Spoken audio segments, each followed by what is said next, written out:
Fala, meus amigos do canal VHD, tudo bem? Meu nome é Vitor Hugo, sejam todos muito bem-vindos a mais um episódio do canal VHD. Como vocês viram aí, eu queria contar aqui pra vocês e falar um pouquinho sobre uma paixão que se reacendeu em mim nos últimos anos. Digamos que um bom responsável sobre isso aí que vocês viram na thumb é nosso amigo Bernardo Entusiasta. Eu acredito piamente que ele, com esse movimento todo, se você não segue ele no Instagram ainda, vou deixar aqui uma indicação para você, siga ele.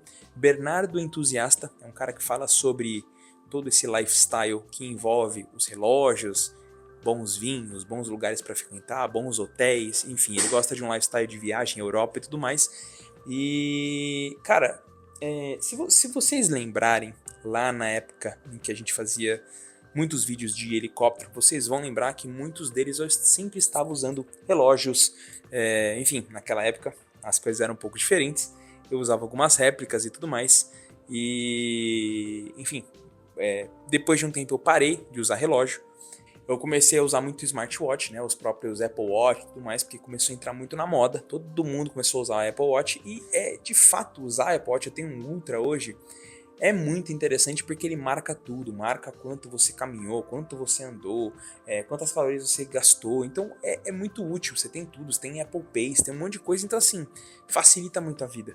Então, de fato, um dos motivos de ter parado de usar relógio uma época foi por conta disso, e também porque começou a ficar muito comum. Eu comecei a meio que perder o interesse, até porque também eu não tinha acesso a relógios tão bacanas, talvez eu não conhecesse tanto assim quanto eu achava, né? Tava nos relógios ali mais comuns e tal. Começou aquela época que quanto maior a caixa, maior o relógio no seu pulso, sei lá, parece que a galera gostava mais, tanto que teve uma época que tinha aqueles Invictas feios demais. Então, enfim, umas coisas que não dá pra entender muito bem. Então hoje eu vou mostrar aqui pra vocês o início da minha história dos meus relógios lá atrás, em meados de 2010, até mais ou menos uns 2015, 16, que era enquanto eu ainda usava relógio.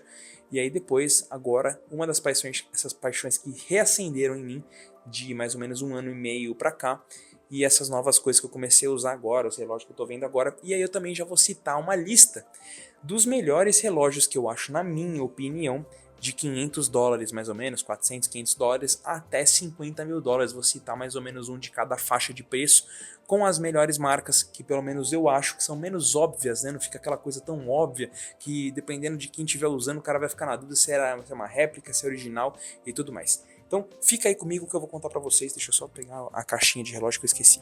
Pois então, meus amigos, só contando brevemente a história e falando um pouquinho pra vocês da onde começou tudo isso, vou falar aqui algumas das coisas que eu já tive, algumas delas obviamente tiveram algumas réplicas aqui nesse meio tempo, uma inclusive com uma história bem bacana, né, que é esse Hublot aqui, que provavelmente vocês já devem ter visto eu usando lá no canal lá atrás, tá?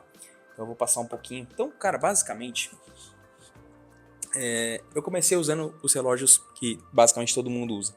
Então tem alguns Tommy aqui, tá vendo? Alguns Tommys que, cara, você achava, pelo menos na época, ali de 2011, 2012, em, por exemplo, aquelas lojas de outlet e tudo mais.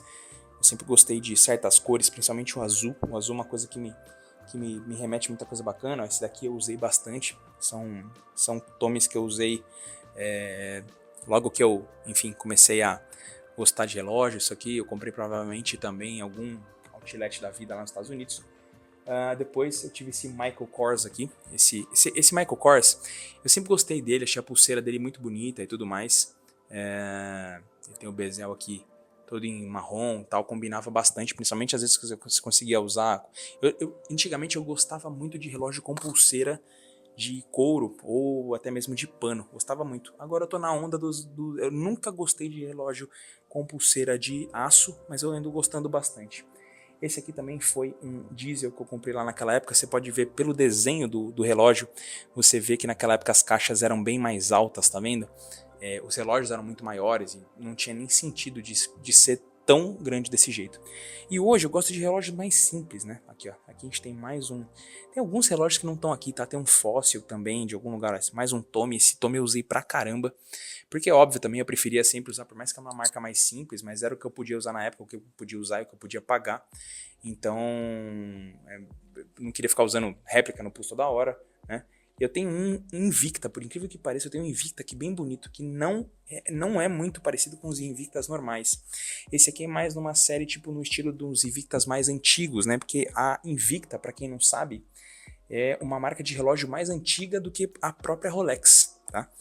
A Rolex ali mais ou menos de 1900 e pouquinho, e a Invicta é até um pouco mais antiga do que isso, tá vendo? É um Invicta dourado com preto, acho super bonito essas combinações de cores assim, tá vendo? Bem legais, então é um relógio também que eu gosto. E foi assim que eu comecei a gostar de relógio, e esse daqui foi os primeiros relógios, digamos, originais que eu tive, por mais que de marca simples e tal, mas eu achava bem bonito e comecei por aqui. Aí, obviamente, esse relógio tem uma história muito bacana.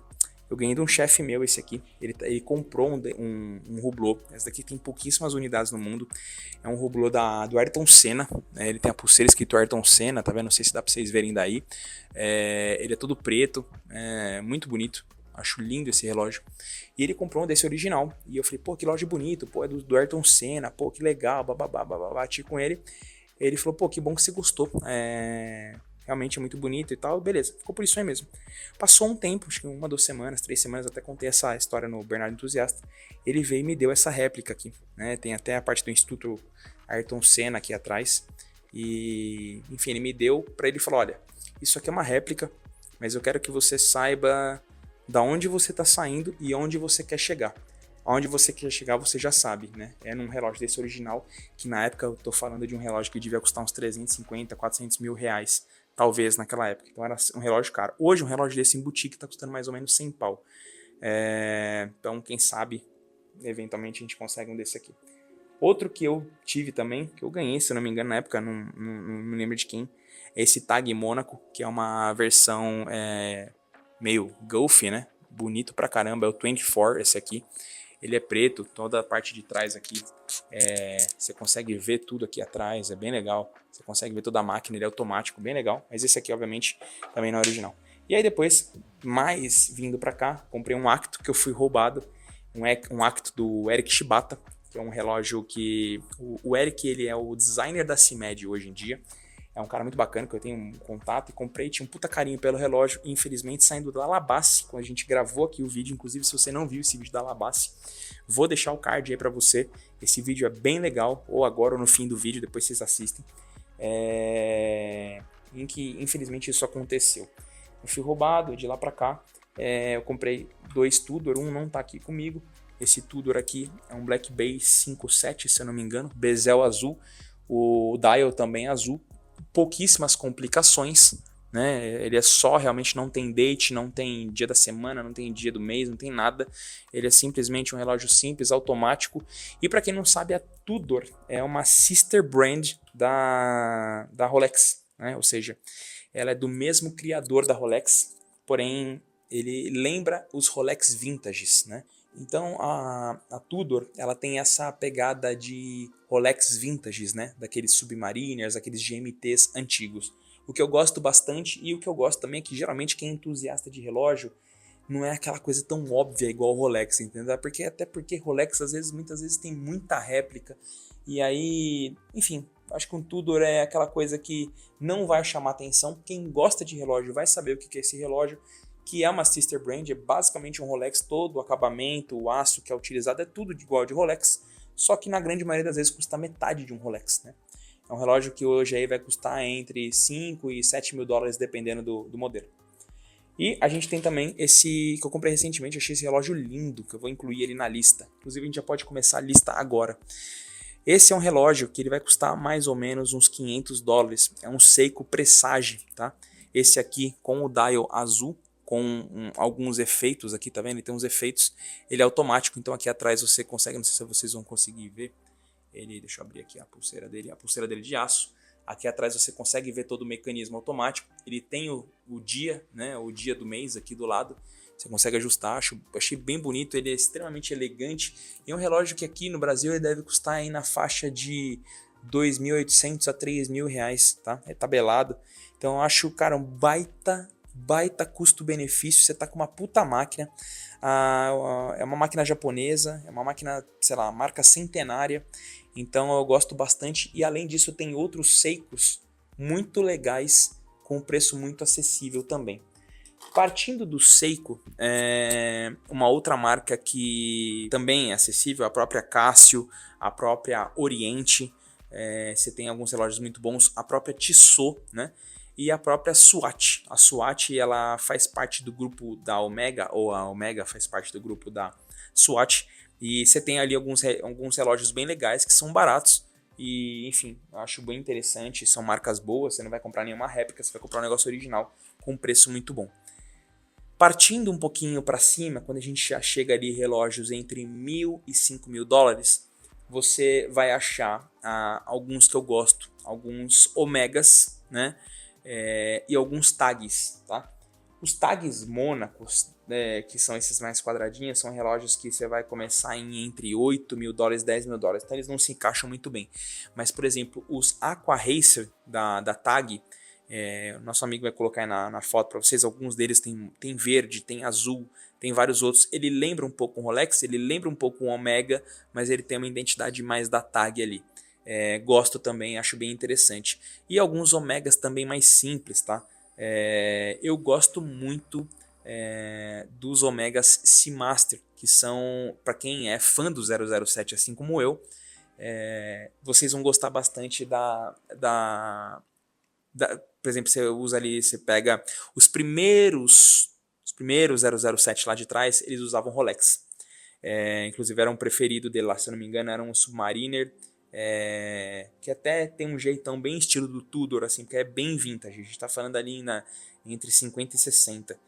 E os mais novos ali, por exemplo, do GoldenEye, que é um Seamaster lindo, azul, com dial azul. Eu tenho a tendência de gostar de relógios azuis. Lindo demais. E os mais recentes agora, esse relógio é maravilhoso, ele vai colocar na tela para vocês, é o Seamaster Diver 300mm, para 300 metros, né, de mergulho. Ele tem 42mm, a única coisa que me incomoda um pouquinho nos Omega são justamente o tamanho da caixa deles. Eu gosto de relógio menor, de 40mm, 38, acho mais elegante. Geralmente eles são maiores. É o da versão do No Time to Die, né? É o do filme do James Bond, No Time to Die. E ele tem as duas opções. Com esse aqui que vai aparecer para vocês é com a pulseira de titânio. Esse relógio vai custar mais ou menos uns 10.000 dólares. Só que se você comprar sem a pulseira de titânio, que é a pulseira de pano, que tem o seu charme também, acho bem bonita, já sai aí pelo menos talvez uns 200, uns 2.000 dólares a menos, provavelmente, tá? Bom, partindo para relógios um pouco mais caros, a gente tem os Tudor, né? Os Tudor também vão começar ali em torno de 4 a 6 mil dólares, e aí você tem, por exemplo, os de cerâmica que já chegam a custar 8, 10 mil dólares, o que seria hoje aqui no Brasil vai entre 40 e 60 mil reais. Isso eu tô falando do mercado de zero, tá? Você acha muitas vezes um mercado paralelo em que as pessoas trocam muito esses relógios, e não vem aqui falar, não, porque valoriza. Não é que valoriza, é que o dinheiro real desvaloriza numa velocidade inacreditável, e isso aqui geralmente é tabelado ao dólar, então ele tende a segurar mais preço, mas é óbvio, cuidado, não são todos os relógios que são investimento, como por exemplo, Tudor, Tag, nem sempre você vai conseguir vender no mesmo valor, tá? Outros que têm um preço muito bom, que começam nessa faixa, pra gente que é aviador e gosta pra caramba, são os próprios Cartier Santos, né? Tem vários modelos, pra mim o meu preferido é o Skeleton, mas o Santos Skeleton é um relógio de hoje uns 200, 300 mil reais. Então é um relógio muito caro. Mas você tem desde os outros mais baratos que chegam custando aí a partir de 4 mil dólares, 5 mil dólares, que hoje é mais ou menos uns 40, 50 mil reais, tá? E o mais legal dos relógios, né, os Cartier Santos, é porque a história do Cartier Santos é muito legal pra gente que gosta de aviação. Então é um relógio que, para quem não sabe, até antes do Santos Dumont, todos os relógios de homem eram relógios de bolso, por isso que eles usavam aquelas correntinhas com o relógio no bolso. E o Santos Dumont foi o primeiro homem a usar um relógio de pulso. Por quê? Porque ele queria voar o avião e para ele era muito difícil puxar do bolso para ficar olhando. Ele queria alguma coisa mais prática, que ele conseguisse olhar no pulso, né? Conseguir contar ali os tempos, para ver autonomia, para ver várias coisas. Então ele foi um dos primeiros a usar um relógio de pulso, e o relógio que ele usou foi o Cartier. Pra quem não sabe, o Santos Dumont na época dele foi basicamente o que é o Elon Musk hoje. Ele era o cara do momento, né? E ele fez realmente grandes coisas. Então o Cartier é um outro relógio que eu gosto bastante nessa faixa aí de até uns 5, 6, 7 mil dólares. Também gosto bastante dessa marca. Partindo um pouco para cima, a gente já começa a ter os Tudor, né? Começando ali, como eu disse, entre 6 e alguns ainda até mais caros do que isso, os que são de cerâmica e tal. A gente tem os Breitlings, chegando ali na faixa de 10 mil dólares, 12 mil dólares, 15 mil dólares, dependendo do modelo que você escolher. Os Breitling também tem uma coisa muito bacana ali com a aviação, né? Tem os Nav Timer, eles têm várias...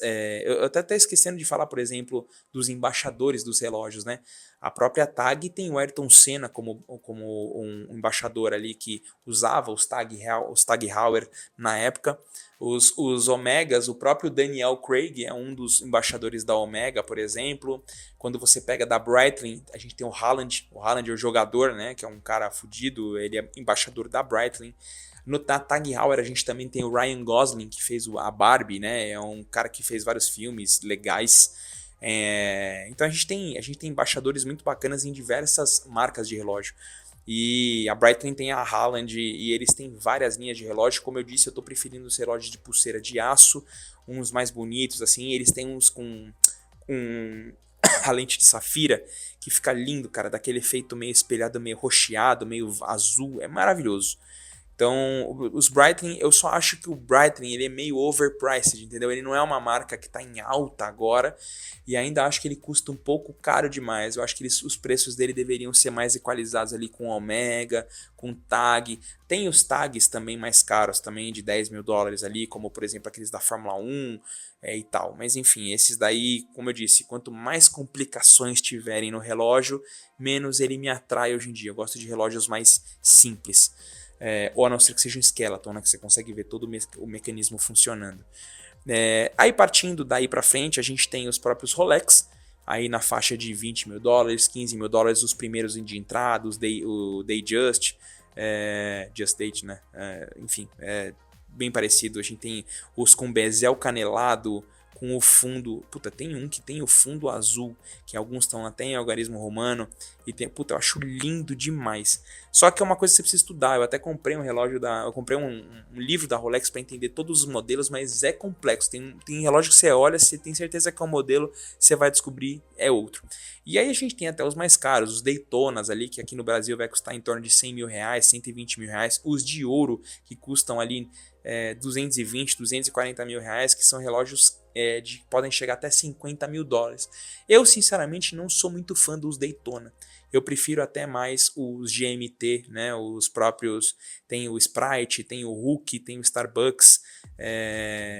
Depois a gente coloca na edição aí, são os que tem o Starbucks é o que tem o bezel verde com o fundo preto. O Hook é o que é verde com verde dentro. O Pepsi é um que é metade verde, metade preto. Puta, tem vários legais, E agora eles estão soltando até umas cores mais novas. São relógios aí que você acha aqui no Brasil em torno de... Começa ali entre 70 nos Submariners mais comuns, que são preto com bezel preto, 60, 65, que podem chegar até 90 mil reais, 95, que é o caso do Hook, que é um que a galera adora, o Hook, que é o todo verde. Passando dessa daí, eu diria até dos Frederic Constantin, que tem alguns modelos bem bonitos. Eu prefiro uns que lembram até bastante as caixas dos Audemars Piguet, né? Eles saem ali, são bem bonitos. Tem uns outros que já são bem elegantes. E eu acho que esses relógios, o que é legal desses relógios é justamente o seguinte.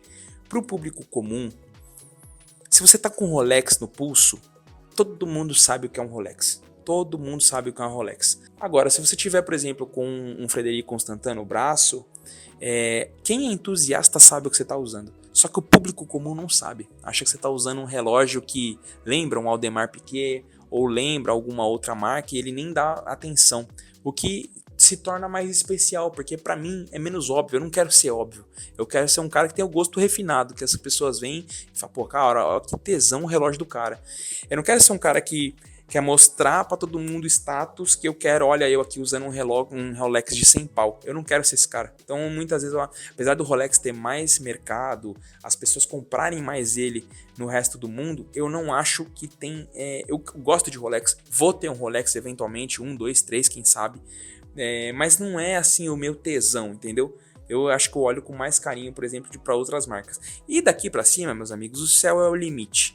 Aí a gente tem Audemars Piguet, a gente tem Patek Philippe, a gente vai ter Richard Mille, a gente vai ter uns relógios assim muito caros, que podem chegar até R$1 milhão um relógio desse. Às vezes mais do que isso, 5 milhões, 20 milhões, e aí, cara, aí já começa a entrar numa esfera que eu não tô nesse momento agora. Eu prefiro muito mais, às vezes, comprar alguns relógios com valor menor do que comprar, por exemplo, um relógio de R$300 mil, como é, por exemplo, o caso hoje de se achar em usados ou até mesmo na boutique, por exemplo, um Audemars Piguet 0 na caixa. Então, contei um pouquinho aqui da história para vocês, de uma coisa que eu ando gostando bastante, que é relógio, que eu ando, esse tesão me despertou novamente, e, enfim, gosto pra caramba da ideia de ter uns reloginhos bacanas. Ando comprando alguns melhores, por exemplo, você vê um Seiko que é relativamente barato, mas é bonito pra caramba toda vez que alguém quer ver. Eu esqueci de mencionar lá no começo os Bulovas e tal, marcas assim. Máquina automática, puta tesão de relógio, baratíssimo de ter. Você vai estar elegante com um desse no pulso e você vai gastar pouco para ter, e é relógio para a vida inteira. Isso aqui é relógio para você usar, passar pro teu filho passar pro teu neto passar pro seu bisneto, e aí vai morrer na geração de gente inteira, o relógio tá inteiro, ainda bem cuidado. A não ser, obviamente, que você não seja roubado nem nada, como foi o meu caso. E também outra marca que eu gosto muito, tenho dois, é o próprio Tudor, que eu acho ele baita custo-benefício, lindo demais. O outro que eu tenho é um Black Bay 54, que lembra ainda mais os Rolex antigos. E são relógios que você acha aí de segunda mão, até mais baratos. Em vez de ser ali na faixa de 30, 40 mil reais que custa um novo, você vai achar por, sei lá, 20, 25. Então você consegue, muitas vezes esses caras fazem 10 vezes e tal. Eu tenho alguns relógios que estão para entrar na minha coleção em breve, mas esse aí vocês vão saber nos próximos vídeos. Meus amigos, agradeço a sua disposição e a sua atenção até aqui. Se você também gosta de relógio, deixa aqui no comentário quais os que você gosta mais, qual você acha que eu deveria comprar, deixa aqui para mim. E deixa também a coleção do que você tem aqui, não importa se sejam relógios baratos, relógios caros, o importante é que compartilhamos do mesmo gosto, da mesma paixão sobre as coisas, beleza? Tamo junto! Vou deixar aqui uma sugestão de vídeo para você assistir depois. Vocês viram que eu mudei um pouquinho o estilo das gravações aqui, dos assuntos, mas fiquem ligados, a gente vai ter um pouquinho do que era antes. Nos próximos dias aí vocês vão ver alguma coisa legal, beleza? Tamo junto, muito obrigado pela sua audiência até aqui e até a próxima.